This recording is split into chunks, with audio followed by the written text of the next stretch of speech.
bienvenidos a un nuevo noticiero popular de Barricada TV acá en INPA, la primera fábrica recuperada por sus trabajadores y trabajadoras. Ya vamos a entrar enseguida con la información porque tenemos mucha para el día de hoy.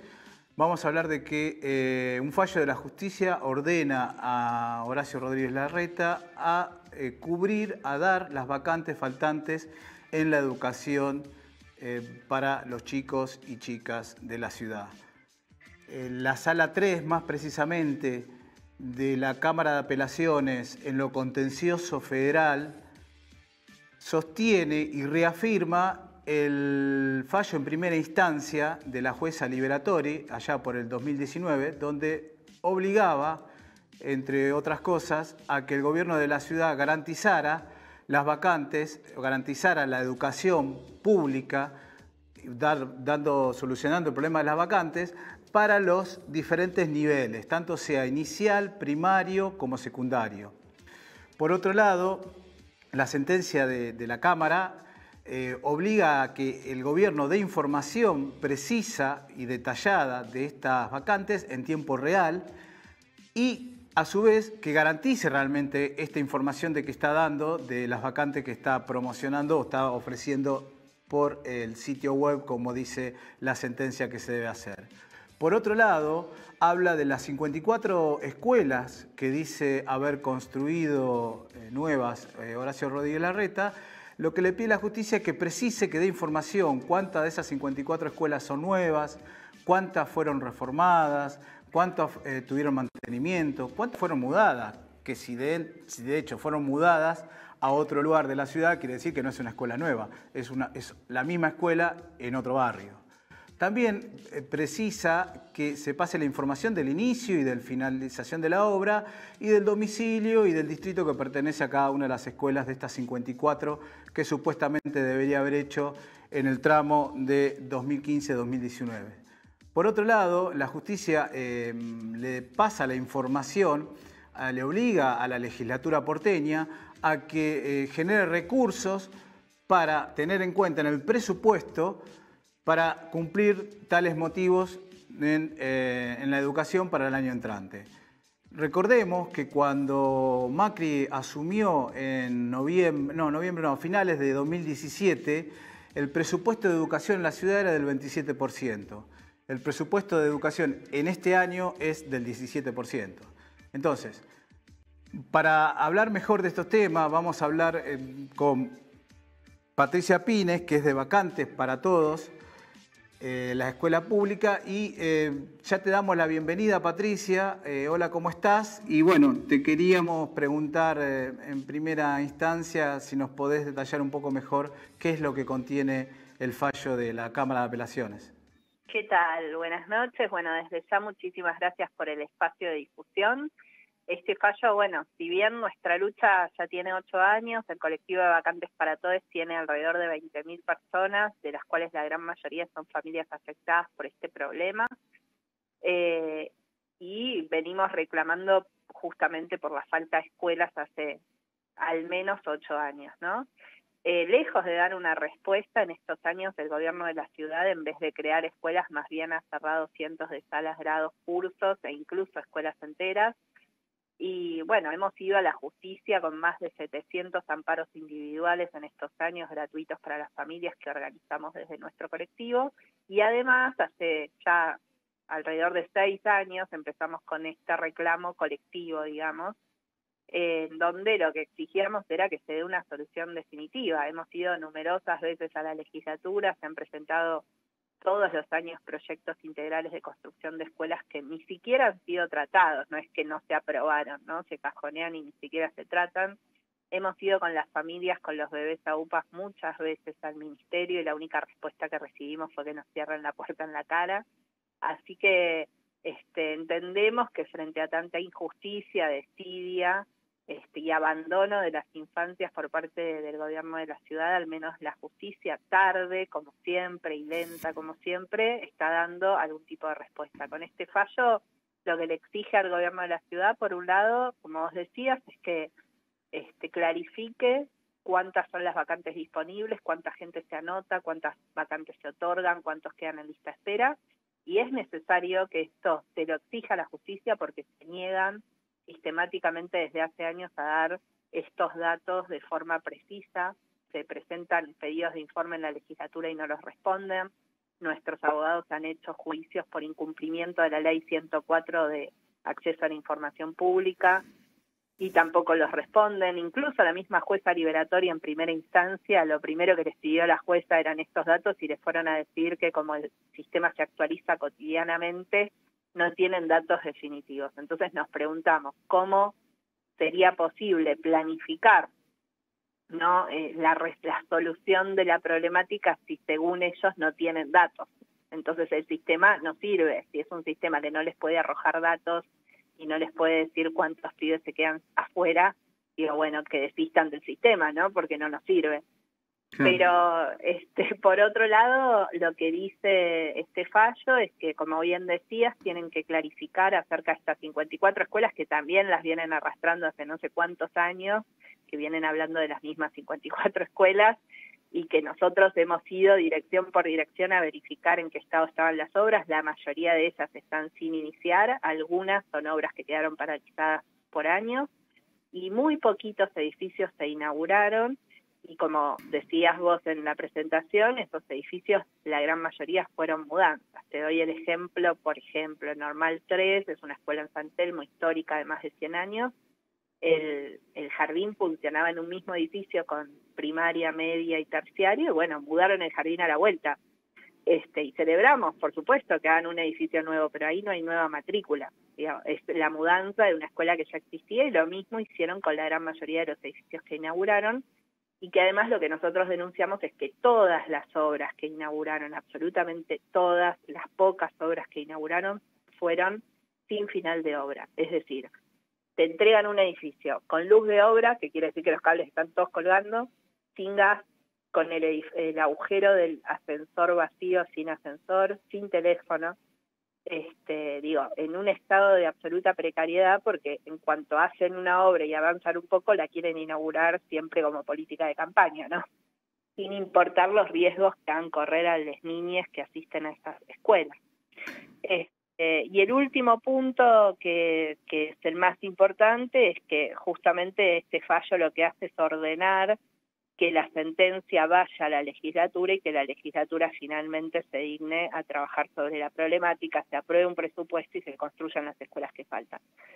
Nosotros obviamente celebramos, ¿no?, que la justicia esté dando alguna respuesta. Ahora, para ser sinceros, no podemos confiar en un gobierno que, lejos de pretender solucionar la problemática, viene cerrando escuelas. Entonces, dudamos mucho de que cumplan con la misma celeridad con que cumplieron con otros fallos acordes a su ideología, con este fallo que va en contra de sus decisiones políticas educativas, ¿no?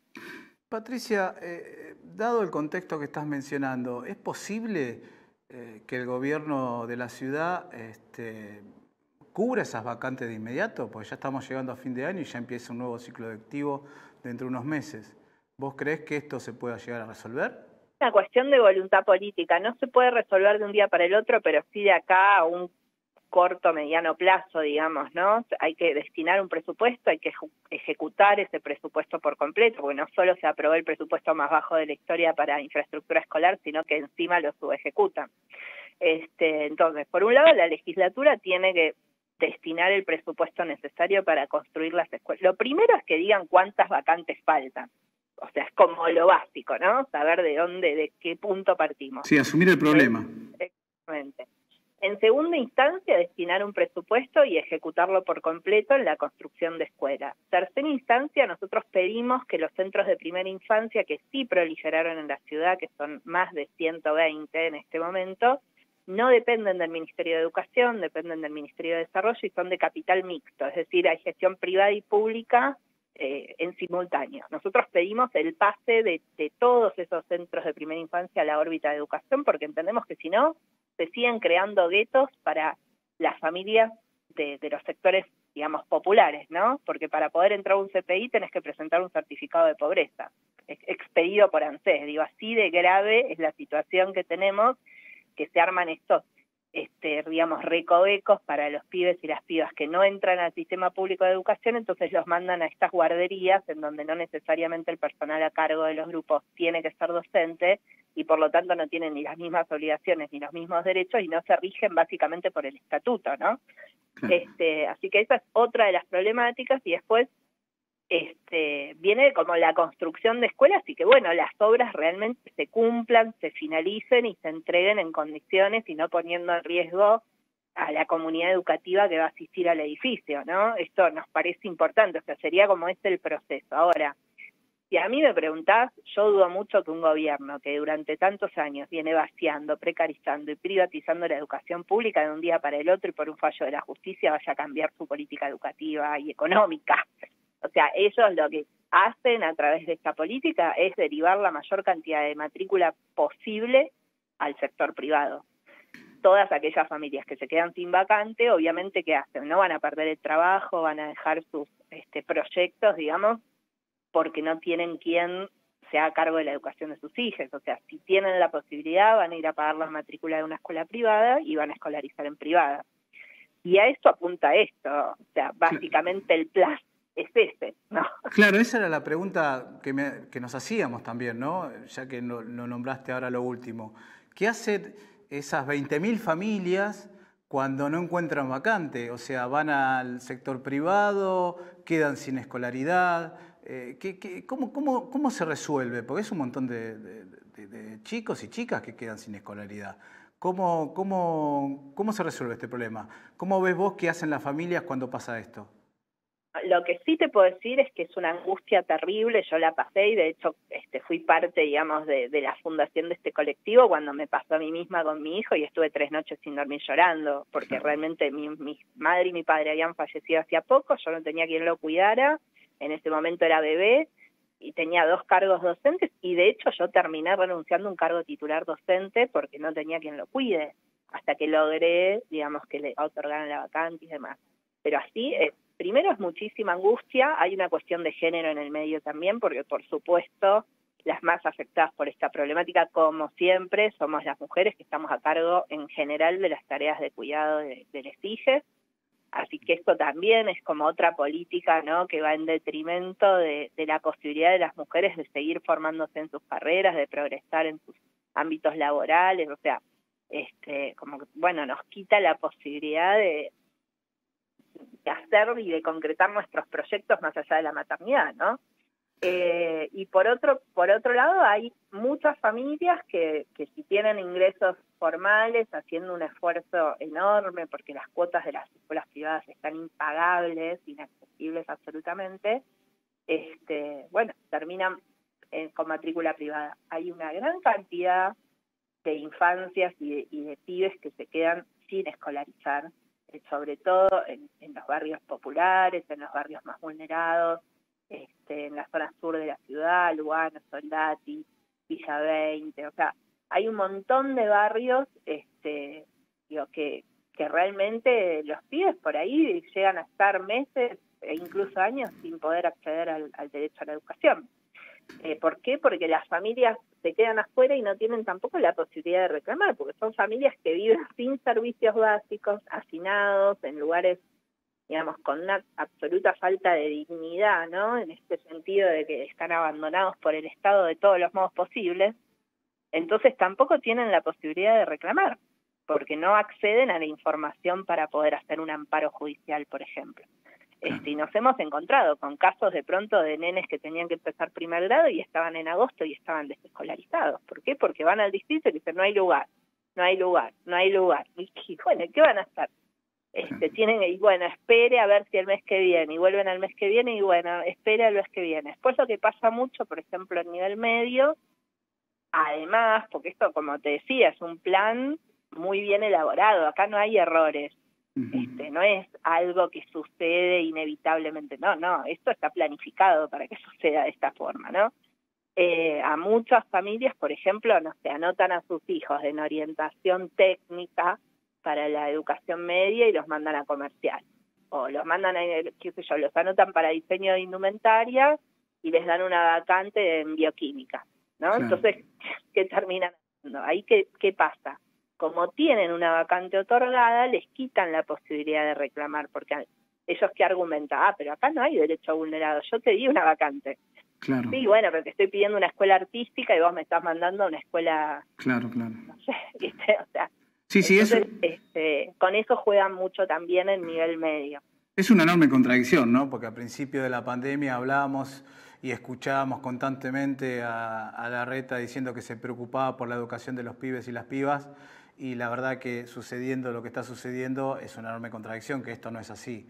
Te hago una última pregunta y si podés ser breve, porque ya tenemos que ir cerrando. ¿Vos creés que va a apelar Larreta al fallo este?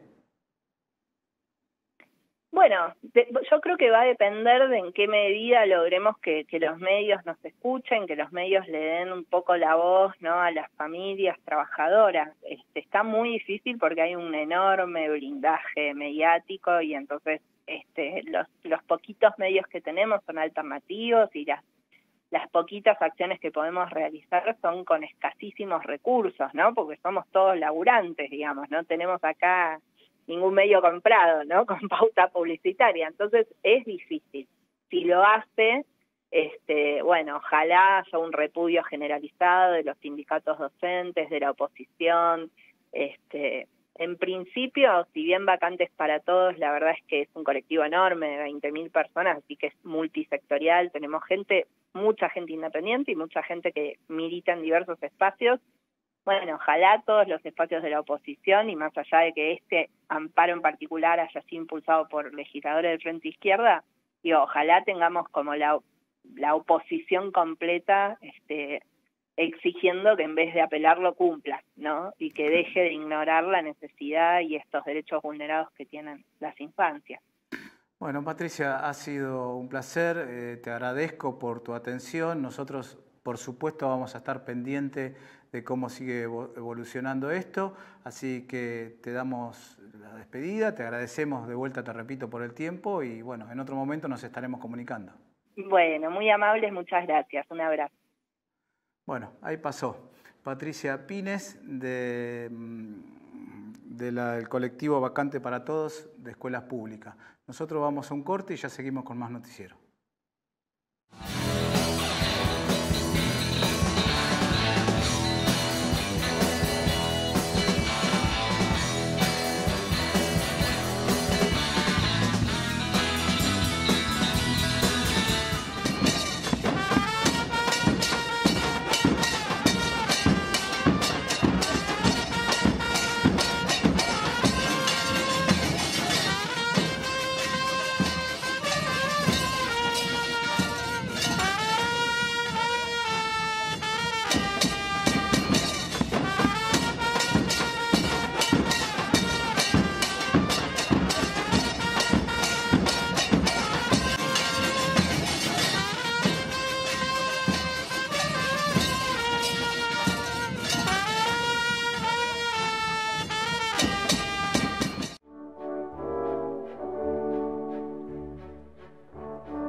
El heavy metal es resistencia y el under es estar en contra de lo establecido.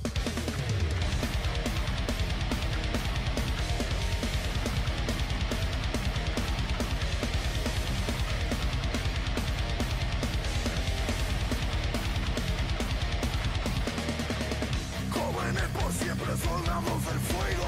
Talento hay, nos falta y somos muchas bandas, muchas mujeres y nos estamos organizando y acá estamos. Esto no se puede frenar más.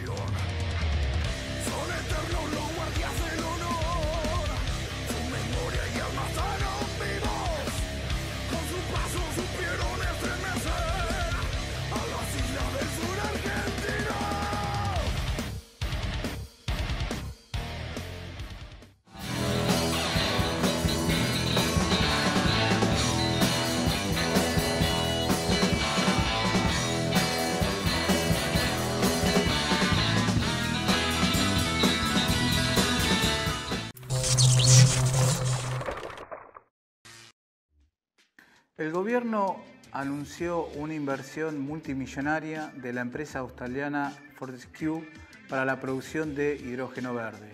Esto se dio en el marco de la cumbre que sucedió en Glasgow, en Escocia. Barricada TV consultó al paleontólogo e investigador del CONICET, Leonardo Salgado, sobre el proyecto que promete generar aproximadamente alrededor de 15.000 puestos de trabajo directo. Vamos a ver el informe, por favor.